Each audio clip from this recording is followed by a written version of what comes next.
Il y a beaucoup d'hommes qui sont très misogynes parce que les femmes ne les ont jamais regardés de leur vie. Quand aucune femme ne vous a jamais regardé, vous devez vous dire que les femmes sont pas des femmes formidables, sans doute. Une personne sur 5 âgée de 18 à 34 ans estime que le féminisme est une stratégie pour permettre aux femmes de contrôler la société.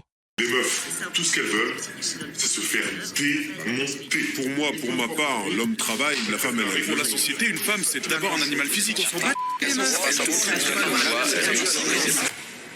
Ces deux communautés-là ont pour point commun la haine des femmes. Quelque part, oui, ils ont peur pour leurs couilles, quoi. Tu vois, les profs, ils ont fait de la merde absolue. Ils ont endoctriné les gamins. Ces enculés de profs méritent la mort. Meurt en enfer, grosse pute de féministe. Donc là, on est sur un truc classique, hein. Salope, ma bite dans ton cul. Vive le cyberharcèlement, si ça peut permettre à cette chose de disparaître.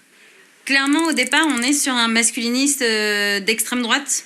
Plutôt des jeunes, plutôt des blancs, plutôt pro-Zemmour. Némésis, le collectif qui veut faire croire qu'on peut être d'extrême droite et féministe. Le dimanche 7 avril dernier, 2 militantes du collectif Némésis s'incrustaient au carnaval de Besançon. Elles brandissaient des pancartes racistes liant l'immigration aux viols commis en France. L'une en soutien, plusieurs élus du Rassemblement national ont sorti les mêmes pancartes en pleine séance du Conseil régional. Le vote des femmes pour l'extrême droite a augmenté ces dernières années. C'est très préoccupant. L'idéologie de l'extrême droite concernant les femmes, véhiculée parcimonieusement jusque sur les plateaux de CNews, est profondément antiféministe.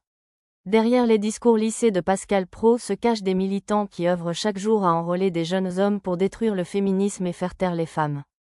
L'anti-wokisme affiché par l'extrême droite s'en prend même aux enseignants accusés d'appliquer des programmes visant à réduire les inégalités entre les hommes et les femmes.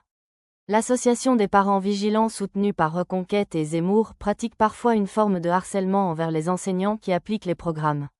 Le RN a milité contre le mouvement MeToo en discréditant ainsi la parole des femmes, en les faisant passer pour des hystériques.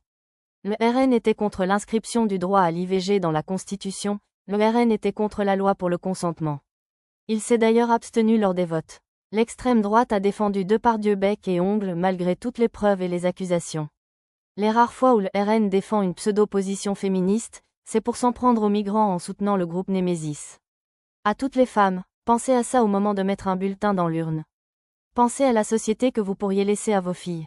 Dans bien des pays occidentaux, les droits des femmes régressent. Rien n'est jamais acquis.